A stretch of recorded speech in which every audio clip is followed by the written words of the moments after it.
Welcome, everyone, to our as yet unnamed podcast. This is episode 1 with a RYSE. So it might end up being called the RYSE Pod or Rise and Shine was one of Meg's ideas. Anyway, lots of different things.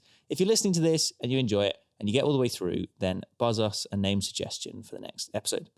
Let's introduce ourselves. My name is Robin Ellis Cockcroft. I'm 28, use he, him, and his.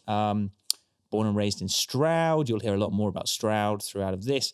And I've been doing youth activism now for four years, kind of full time since I was part of the team that founded Extinction Rebellion Youth, and moved into lots of different spaces since then and all of these kind of things. I also play a lot of Ultimate Frisbee, and yeah, that's pretty much my whole personality, activism and Frisbee these days. Who are you?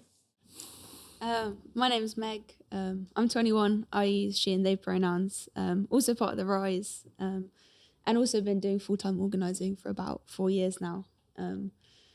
Started off getting involved in like the moment of explosion around like the youth strikes for climate and Extinction Rebellion Youth, and then my A-levels got cancelled because of COVID, and I really started focusing on how we can do education differently, and how we can get serious about being a generation that creates change. Yeah. And we're making this podcast because we sit around all the time talking about the state of the world, talking about what to do about it. And people, when they come visit us, tell us that, well, you guys have some cool conversations. Can you send those out into the world a little bit more? So we did one a while ago, which you can find on the website, ryse.org, and on the Instagram, called Angry Lunchtime Chats. So if anyone's thinking about whether or not to drop out of uni, you can hear our thoughts from a year and a half ago. They've changed, but that's fine. And so this podcast, hopefully, the way it's going to flow is that we'll start off with a little bit of an update on what the RYSE is doing, because this is the first episode. I'm going to do a little bit of an intro to the RYSE in general, and then we're going to flow into a kind of a central topic, a meaty conversation, hopefully. Which today is about school as a crime scene, which is this recent zine that we've put out, which details our critique of the school system, why we think it's an essential thing for especially young organisers, but just the whole community to get behind at the moment. And hopefully that'll take about half an hour, and then we'll do a little sign off. So overall, we're aiming like 45 minutes, 50 minutes. So stick with us. Let's make it through. So to begin with, we're going into the introductions and some updates. So like I said, the first one of these is the RYSE. You can't see it, but there's a big banner behind me. And the RYSE stands for the Radical Youth Space for Educations.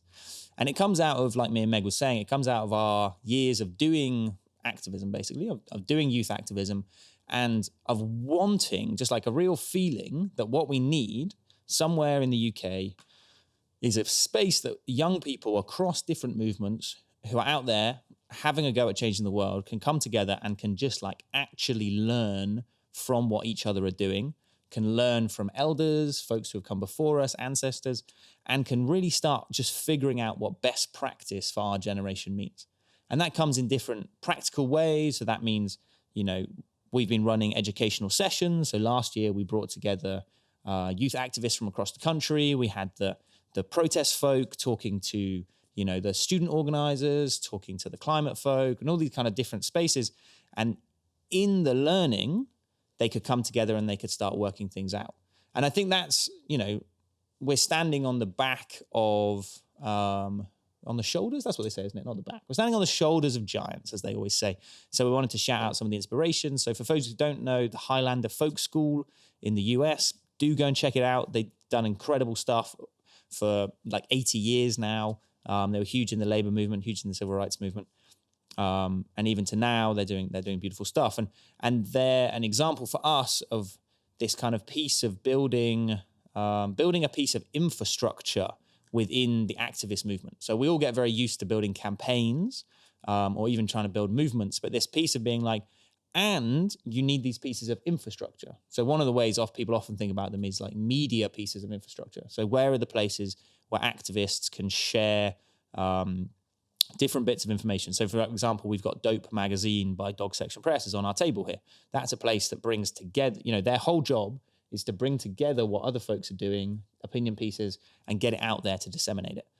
The RYSE is very similar. Our whole job is to bring together what young people doing activism are learning, give them time to reflect on it, consolidate it, bring it together, connect it together, find these core lessons, these core nuggets, and then get it back out into the world.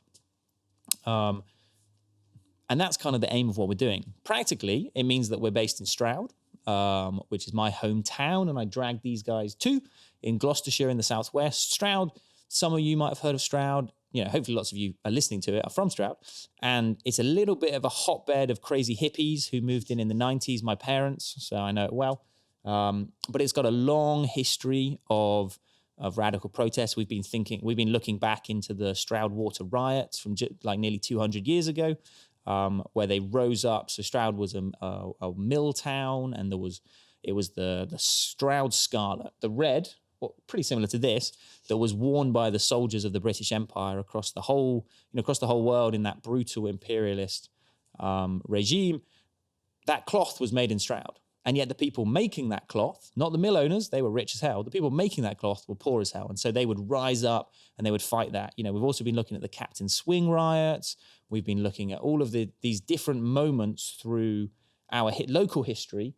Like we learned yesterday that just before the big roads protests in the 90s, we think this is a maybe that the Newbury Bypass roads protests and what sprung from that had a bit of a nugget starting in Stroud with the protests to save the trees in Stratford Park, and that folks from Newbury came to visit the folks in Stroud and that kind of thing. So there's loads of different bits in there, and I won't bore everyone with my hometown knowledge. But that feeling that we've come to a place, it's not in a city. We're not in London. We're not in Bristol. We're not in Birmingham. So we have some ability also to connect into the natural world outside. But there's a history here. There's something we're telling, or not even a history. That's one of the things that we like to challenge these days, like an our story. So it's not his story, it's our story. And that Stroud is a rich place of protest, our story from throughout the past. And so we're another piece of that. So there's a few things about the RYSE. I feel like I garbled it a little bit. We're practicing the podcast speech, but please go and check out the website, www.theryse.org. Remembering RYSE is with a Y. Loads of stuff on there. You can find us on Instagram as well. Meg's been doing the Instagram at the moment, at theryse, r.y.e. Anyway, you'll find us. We've got some followers now, so it comes up. And please email us as well to ask any more questions about the RYSE in general. But now what we're going to do is start getting into a bit more of the updates and some of the theory behind lots of this stuff, and the practicals. And it's that piece of what I've said there is like, we're doing youth activist education. And so lots of you are thinking, yeah, but what are you guys actually learning? What's your analysis? What is your understanding of how we create change? What's your understanding of what even needs to be changed at the moment? So that's what we're going to get onto now. So I'm going to pass to Meg, who's just going to do a little bit about the fact that we have our own space now. That's been a really big part of what we've been doing this year, and is like kind of that big piece of groundwork over what we were doing last year. Yeah, thank you.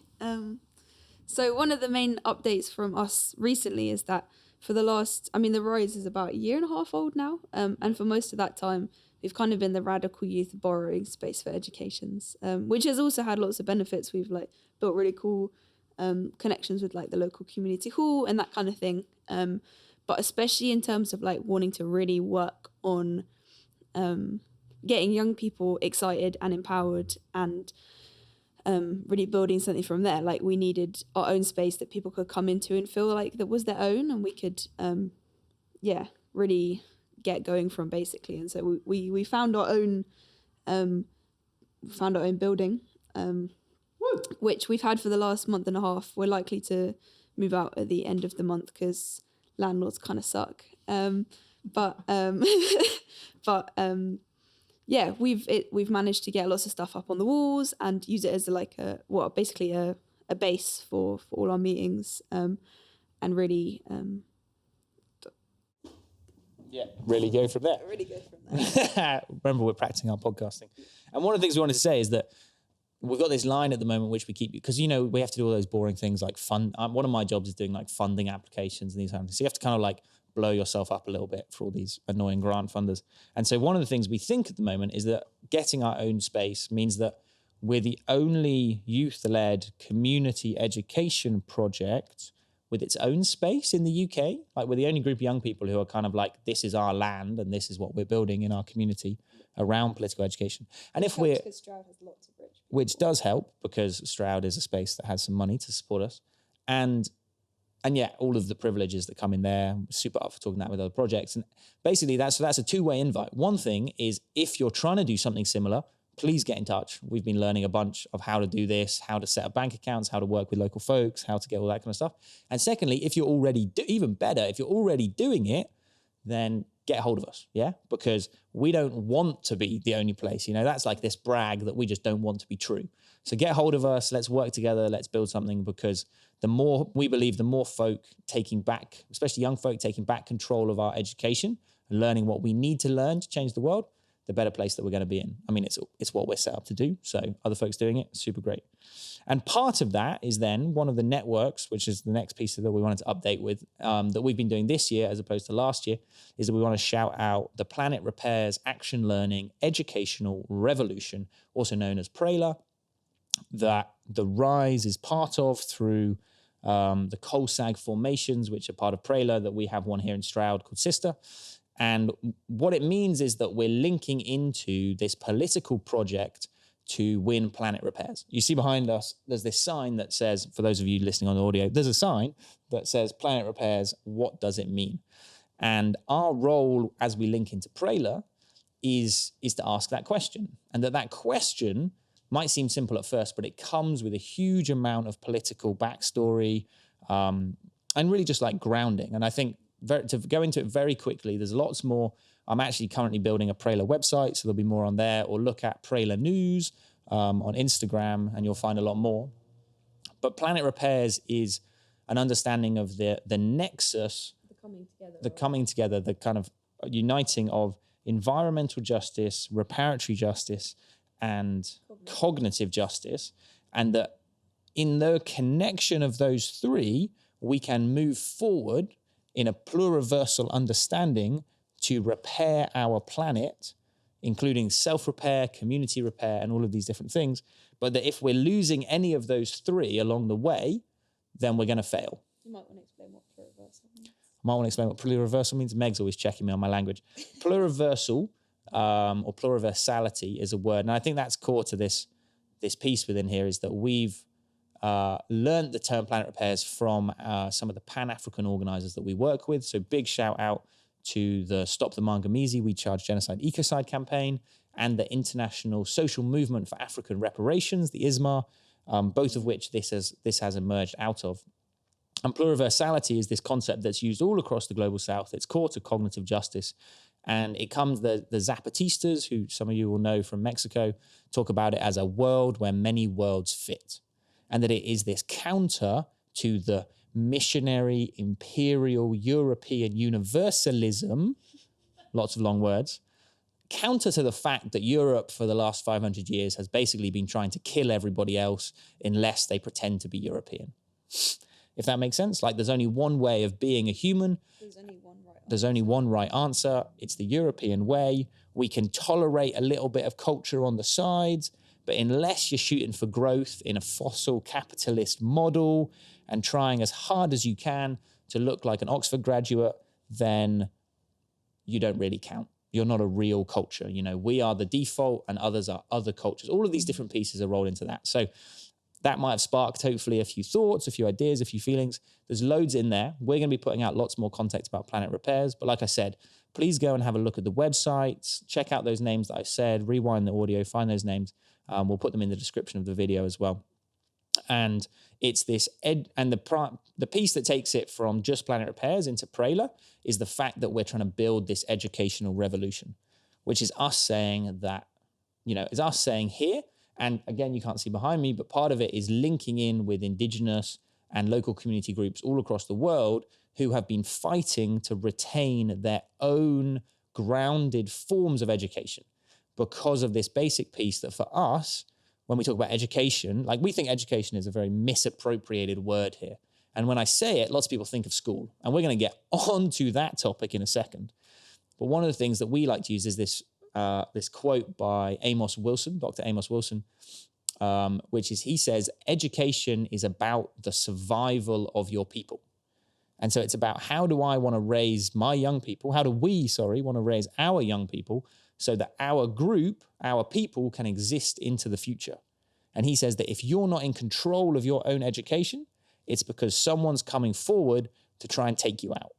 And they're miseducating your young people to try and stop your way of life.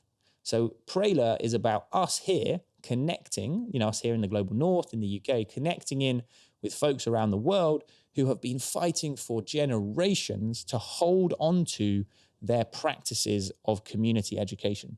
And through community education, thus, the building of people who can defend their land, who can defend their families, and who can fight this kind of big extractivist machine that is obviously behind biodiversity loss, behind climate change, behind, the poisoning of waters and the pollution of different things, behind the overt, genocides and things that have happened as well. Again, lots and lots in there, but I hope that makes sense in some little way. Please go research it more. Again, buzz us questions, all of that kind of stuff. And what we want to move into now is we're going to switch into the kind of like main part of the podcast. So that was hopefully a bit of an update, a bit of a grounding in some of the different work that we've been doing. And now we're going to switch into talking about School is a Crime Scene, which is our most recent publication that we put out, framing our analysis around school. And we're doing this because core, obviously, to Prela, to the educational revolution, is this creation, like we're doing with the RYSE, of alternative education spaces, community education spaces. But equally, it is the challenging of miseducation spaces and taking a solid aim at mainstream miseducation, which, as we're going to talk about, we feel like not enough people do. So let's do it. School is a Crime Scene coming up.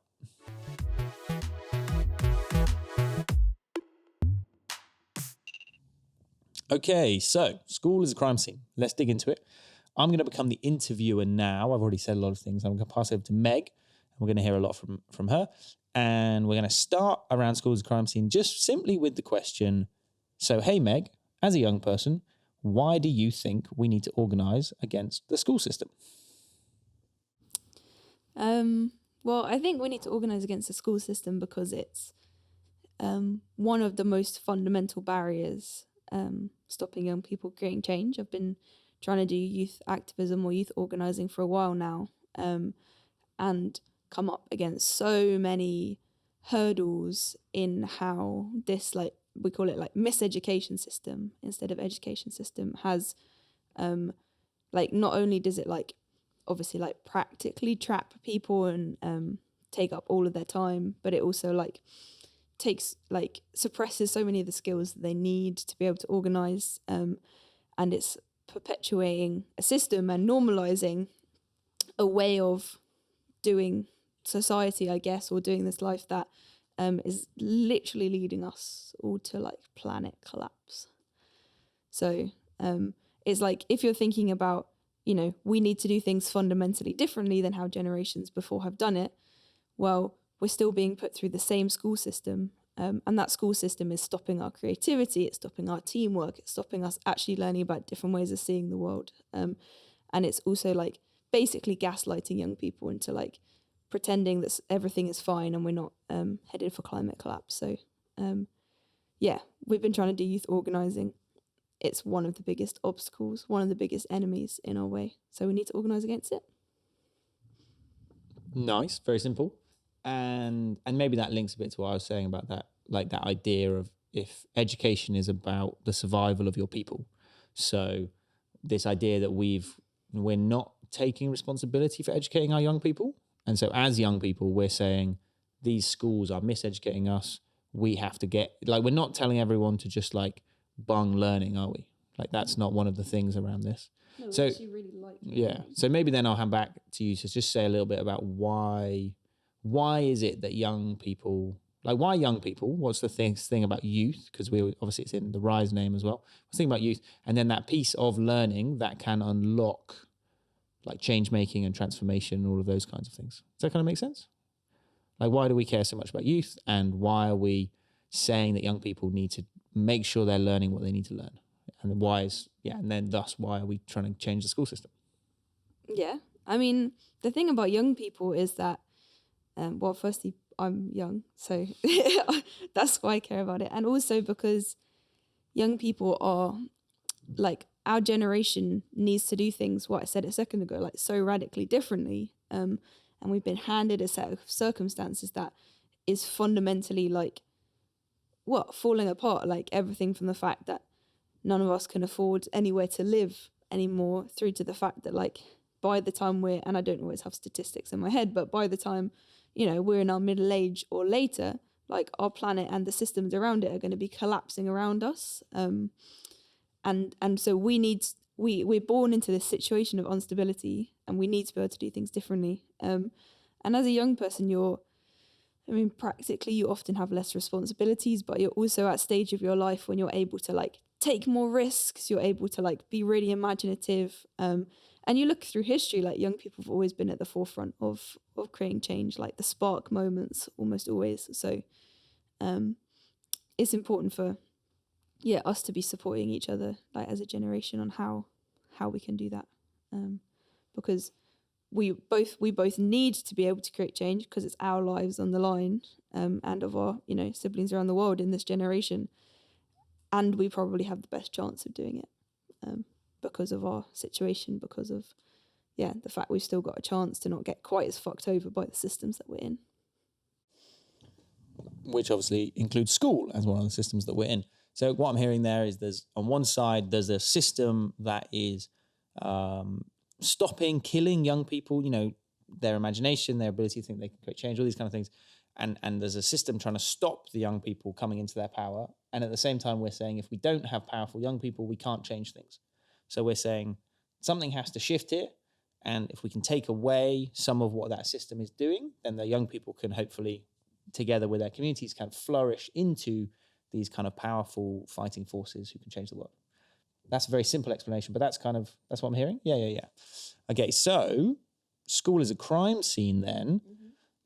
What does this crime scene piece mean? And we've read the zine, and in the zine, you kind of talk about these 3 areas of crime, don't you? So do you want to go a little bit into that? Like, why the crime scene framing? And then what are some of these crimes that we're calling out? Yeah. So the crime scene frame as a concept, I guess, is something that we inherited from mainly the Stop the Mangamizi, which was genocide and ecocide campaign, but also lots of other work and relationships with Pan-African organisers, speaking like about how do we condemn these sites of or areas of criminality against the human family and against the earth and those kind of things. And really talking about crime as basically a big violation of morality or something that we believe is wrong, and that's not judged by the law, because one of the things we talk about is that we don't have justice in the justice systems. They're actually in systems of injustice, and I'm sure that's something that people kind of get, like the way that the law doesn't always equal what's right, and the law is often not even fulfilled to how it's supposed to be, and even the law itself is often morally corrupt, I guess we would say. And so this idea of like a crime, we look at it in terms of like, what do we as people, as young people, as a community, as Stroud, whichever situation you're in, think is wrong, and then to begin that process of investigating it yourselves. So what are the crimes here? How is it under investigation by the people of conscience, whatever, therefore, how do we try and bring about justice, and like true justice, and actually justice from the people for the people, rather than from up here. So that's a little bit what we mean when we say crime scene. And in terms of the crimes of school, I mean, there's many ways to look at it. We've kind of thought about breaking it down into like three main crimes to outline, which kind of summarizes a lot of it. We feel like, so the first crime is that, and they're not in no particular order, is that school totally fundamentally dehumanizes young people. So it fundamentally treats young people as if their feelings don't matter, as if everyone else always knows what's better for them than they do. And it's a process by, there's lots of, I'm sure anyone listening to this will have many personal examples and less personal examples of the ways that they were treated like shit at school. and the way that they were humiliated or whatever. But even just this normalization of a culture where young people were supposed to like, and that's something that's ramped up also in recent years, to like totally basically have like chronic anxiety and stress to get through exam season and that kind of thing. And one of the things that we say is like, we talk about that, but we're also talking about the fact that school, literally as an institution, like the purpose of it can't be to protect young people's well-being, because then you just say, oh, well, don't worry about doing exams because that's obviously stressing you out. And that would totally undermine the whole point of school in the first place. So we're saying that school, the fundamental purpose of school, doesn't correlate with treating young people as if their feelings actually matter. And there's lots more in there. But I also think that's one that people often can kind of get, like, schools just treat you like shit. The second crime, I guess, that we talk about is that school has always been used as a tool, or has historically been used as a tool of domination, and specifically of like Western imperialism and empire. So it's the invention of schools, a little bit of history for people. Like schools in the UK, like mass schooling, was largely brought about as a combination of like Christian philanthropy, but also largely to do with getting workers into factories. So even the fact that we have a school bell, the reason we have school bells is because they were to mimic bells in the factories, so people got used to them. And there's actually some very clear examples of, at the time when mass education was being brought in the UK, of the government talking about how they would use it to like educate the working man, because obviously it was also men only at the start, to educate the working man into voting for them. So it was a very explicit aim of like population control, pretty much. And then that was then exported across the world.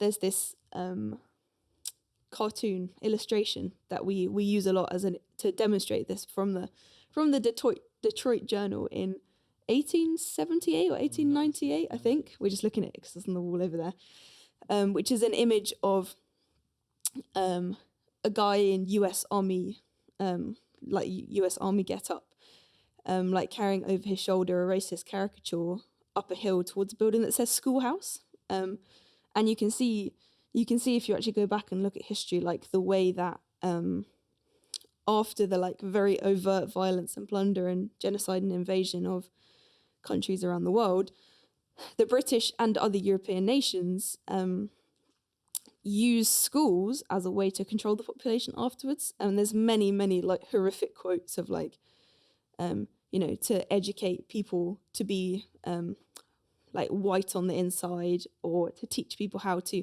lead like an Englishman and that kind of thing. It's like, and that's an example that even has been like recently, well, not like super recently, but pretty recently in the news, of like the indigenous, what were they called? The boarding schools in so-called Canada. So where loads of the indigenous peoples and the children have been forced into these institutions that were like horrifically abusive, and I won't go into detail. But the explicit aim there was to turn them into like citizens of the Canadian society, where obviously they're not taught about their customs, their history, their culture, and any of that. They're taught about basically they're taught how to assimilate into the society, so become an unrebellious part of the society. So there's loads of history, and there's loads more I could say, but that school has historically and continues to be now, if you think about like even like the World Bank and the World Economic Forum, all have these like aims of like get every child into school. The only reason they would be giving a shit about that if it was going to benefit them, and of course it's benefiting them because they're trying to get every single person into the global economy, under this promise of, oh, everyone can be educated, whatever the fuck that even means. Everyone can be a doctor, everyone can be a physician, like whatever, when that's also built on a lie, because our planet can't sustain everyone under the Western lifestyle.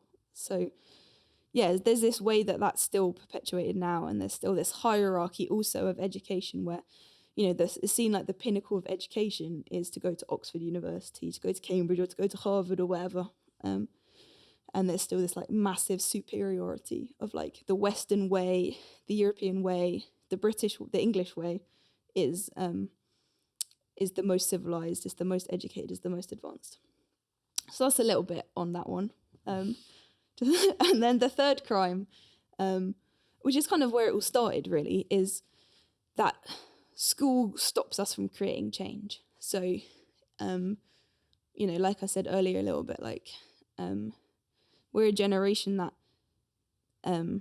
is facing, the biggest challenges in human history on a global scale, with climate and ecological collapse, as well as like deepening inequalities and hierarchies in our society. And we need to be able to do things differently. We need to be able to problem solve. We need to be able to work together. And we go through a schooling system that teaches us that sharing answers in your exam is the biggest crime. Like, as if, you know, if you share your answers with someone, that's like, you know, like the thing you can get in most trouble for. We need to be sharing answers with each other in real life, because otherwise how are we going to problem solve? How are we going to think differently? You know, I'm sure people have thought about this before, like school massively destroys people's imagination and ability to think for themselves. It also totally stops you taking risks, because in school there's no reward for risk. You just lose marks. Instead, it's better to like play on the safe side, do what you know is right, and all those kind of things. And the other thing is that school like really teaches you to fear or accept authority. It's like, you know, if you do something wrong, you're punished, and that is like teaching a lesson that that like fighting back against authority is always going to result in punishment. And again, that's not a lesson we need to be learning in these times, when we really instead need to be learning how to stand up against oppressive systems and fight for justice. And so I think it can feel like those are kind of like random things that I'm throwing out there, but really seriously, like, we don't have time for another generation to get totally traumatized by school and to come into the world as adults who don't know how to actually look after themselves emotionally, including that, like, you know, don't know how to actually get on with other people and don't know how to organize anything and even respect that their opinions matter. We need our generation to be able to creatively work together and come up with solutions that right now we don't have any of the answers for, or don't have many of the answers for, and then to be brave enough to even try and enact them, because also are answers out there, but everyone's taught to be so scared, or taught that they're on their own like individual journey, and that's more important than working together to sort stuff out. So that, yeah, there's lots more I could say, but I think there's those three areas where it's like school dehumanizes young people and treats them like shit. School has historically and continues to be like a tool of empire, and school stops us creating change, which for us is like the three main crimes that we'd outline of why school's a crime scene. Wow. What a spiel. So much information in there. And those three aims are highlighted. So I mentioned that we've created this zine. The RYSE has teamed up with Bust Card, who are an awesome youth-led kind of zine making group. They do all the graphics and stuff for us, absolute legends. And so that zine's available on you can read it online on the RYSE website. Otherwise, you can grab it for just a couple quid, £3 maybe, free postage on Etsy. If you don't have £3, but you still want one, then just email us and we'll send you one. And if you're like a youth org and you want a bunch of them, we can send you a bunch as well. I think we've actually got 1,000. We had 250 as our first print run, and they sold out. We got rid of them in like 3 weeks. So we've got 1,000 coming now. And so we'll get rid of those as well. Yeah, and I think the last thing to say on that, and you'll see this if you get a copy of the zine, is that we don't want it to be an interesting thing to read. Like, it's not interesting because so much of what we're taught in school is that you're like to engage with really important and or scary or like impactful things, as if they're just like not actually going to impact our real lives. Like, so much of school is really abstract, and I learned about climate change at school, but no one was like, this is going to actually impact the course of your life, or like detailed how that would be. And so we don't want people to read it and be like, oh, that was interesting. What do I think? We want people to read it and be like, wow, that made me see this or that differently. That made me spark these ideas. And therefore, what am I going to do about it? Like, it needs to actually impact our reality. Otherwise, we're stuck in the same situation where we're just like discussing all of these massive topics as if they aren't actually real, instead of doing something about it. And you know, there's some people here in Stroud who've read the zine, who've picked up, who've started taking action. That's really cool. The RYSE has been supporting by letting them use the space and that kind of thing. Because, you know, if there's one takeaway from the zine, it's that we need to do things differently. I've said that so many times, but it's true. We need to do things differently, and we can't just like give up on this generation and let them continue to go through the system without putting up a fight.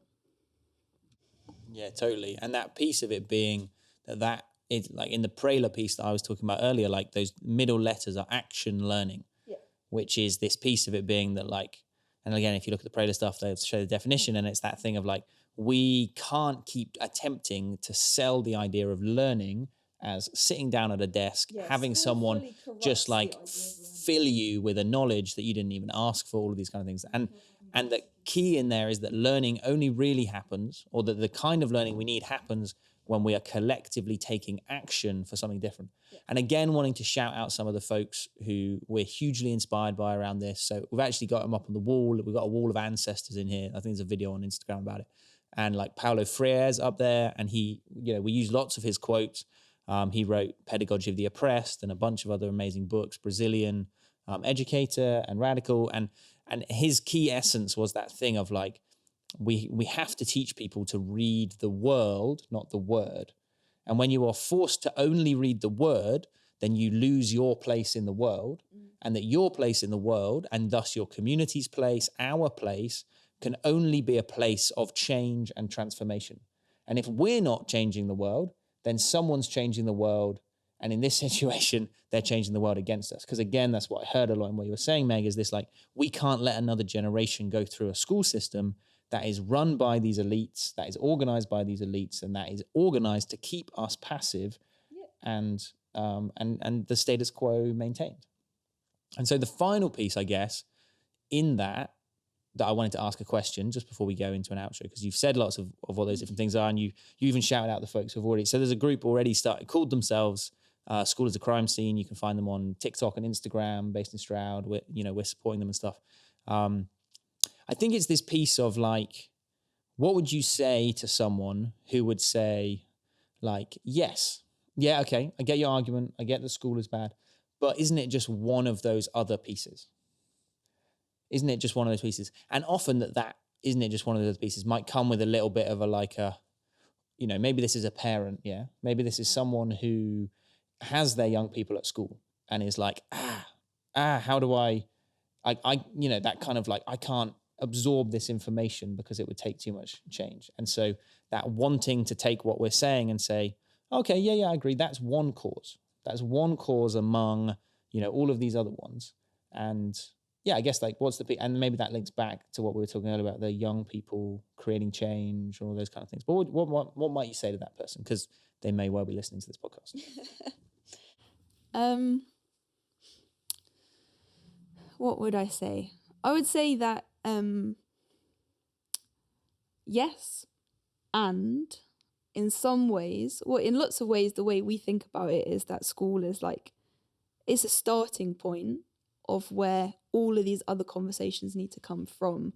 Like, but what's the point of talking about anything else when the next generation, the people who are literally going to create the future, are being put through the same system that's going to replicate all of the other fuckery you might be talking about, and be able to like not, you know, really be deprived of the skills to challenge it, deprived of the skills to look after themselves, deprived of the skills to like connect across difference and whatever. Like, you know, how you raise young people is how the future is going to be shaped. And so if we're talking about trying to change anything, we need to talk about how we're raising our young people, because that's how our future is going to look. And, you know, like I said earlier, like young people are so at the forefront of creating change throughout history and across the world. But young people are at the moment being subjected to such high levels of like, this being put through a frankly abusive system, that that power is being so taken away from us. And I know it's a scary thing to think about challenging, and I know it's a scary, like it seems so big and it also seems so impossible, and it's easy to go back into the, oh, but actually, you know, school's fine, like whatever. But the point is that if you actually remember the real situation of the world and you actually try to problem solve how we got here, and you actually look about what needs to happen next, then school is an obvious target. Well said. Hopefully you convince folk. And I think the final piece, and then we'll jump into the outro because we've been going for a while now. We're not sure how long to make these things. As we said, we're practicing. The final piece would to say in there, we also hate things like Ofsted.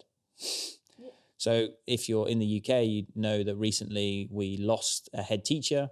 We have lots of issues with teacher as a structural piece of society, this kind of role that's being asked of. Again, we critique the schooling system, like we said, but we don't want to lose people who are attempting, even as we would say, within a broken system, to educate our young folk. And when we see groups like Ofsted going around and just like hammering schools with these obscene forms of control and these obscene targets to meet, like we were talking to a teacher the other day, and she was saying that Ofsted came in and they said to her, for people who don't know Ofsted, they're the folks in the UK who are the government body that regulate the schools, and they go around giving schools different grades. And she said, the teacher we're talking to said, the Ofsted came in and they said, how can you prove that you're making substantial gains to your students' mental health? Mm. And she was just like, what the hell do you want me to do? I can't quantify that. And even you asking me to quantify that and then her not being able to argue with them because they would give her a bad grade shows that this goes all the way from the top down, if that makes sense. So everything Meg's saying about the students being under this insane stress, we see and we name the teachers are under this stress too. We see and we name the head teacher who lost her life because of that level of stress. And together, we're aiming to unite. To be on the same side. This isn't... We are on the same side. Meg, they can't hear you if you're not on the mic. Sorry. What did you say? That we need students and teachers to be on the same side, because fundamentally we are all on the same side of, some teachers are assholes, but lots of teachers are people that want the next generation to have the best fucking chance. Yeah. And so we need to remember that actually we are allies, and that does need teachers to actually step back and say, oh, I actually see how I've been, complicit in this. And it does need students to really work for a level of empathy, because there is a power dynamic there. But we really, really need teachers and students to come on the same side. So teachers who are trying, we see you, we want to talk to you, we want you to be part of this. And there's some teachers in Stroud who have already begun actively supporting the campaign, and there's going to be a declaration released and that kind of thing. So watch out for that, because we're on the same team. Unless you're one of... No, don't say sorry. We'll get 2 mics for the next podcast. And one of those things is also, but you also might be an arsehole teacher. And in that situation, we're going to hold you the hell to account, and we're going to push through that. And then with teachers, same in the wider community. Like, we talk about young people, but only young people embedded in community can make real change. And these are all things that we're going to flesh through. But for now, hopefully that made sense. Hopefully you heard enough from our Megs to be convinced that school is a crime scene. If you want to, like we said, find out more about it, find the zine, check out the socials of the young folk who are organising, and email us. Again, the RYSE at ryseup.org. We'll put it in the description. Ryseup.net. Thank you, Meg. We're super open to questions. We're super open to challenge. Bring your analysis, bring your understanding, challenge ours. Together, we can work this out. But we're saying that unless we put school and the miseducation of our young people at the heart of our organising, we're not getting anywhere, because we're fighting an uphill battle against forces who are just cleaning out a population of its ability to make change every generation. So let's sign it off there, and I'll go straight into the RYSE podcast unnamed sign off.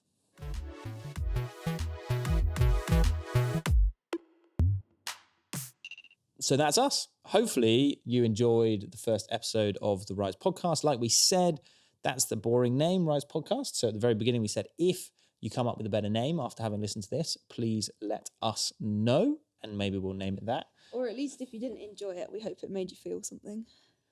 Yes, and also if you didn't enjoy the podcast, we hope it made you feel something. We know it might have stirred up a load of stuff. Again, let us know. You can DMing us on social media is as good a way of getting hold of us as email. We're hoping to do these semi-regularly. We're not quite sure at the moment. But we've got an amazing, just wanted to shout out, we've got an amazing young sound engineer, Poppy, who's going to be editing this all up, throwing in a few little jingles and that kind of thing. So, we're excited to be part of this process. Big up Poppy, all that kind of love. Big up to the rest of the RYSE team, to our family at the Prailer Network, and all of the young people who are out there in their communities trying to make change, trying to build a better world, trying to learn the lessons we need to learn now to build the tomorrow. And there's this phrase I heard the other day, to live in a way that doesn't feel like the end of all things, but feels like a new beginning. And there's too many young people right now feeling like we're at the end of days. And we're saying, get organized, get together with your mates, get together with your folks, and let's fight for a new world, because that's the new beginning we need. If there's any part of this podcast also that you want us to touch down on in another episode, something you want us to dig into, let us know. But for now, No, and just that, like, the reason we're making this podcast is to put some thoughts out there so that we can also hear back from other people and that we can keep learning together. Otherwise, we're just talking in our little isolated group. So seriously, get in touch with us if you've got any thoughts, any challenges, any ideas, what you're doing. We'd also love to shout people out. Not that this is going to have a massive reach, but we would love to shout people out. Come on. So please get in touch. Yeah, hopefully the 15 times I think we've said throughout this, get in touch, will help people get in touch. Yeah, got to work together. For now, that's us. Thank you so much for listening. Love and power, as we always say, and onwards.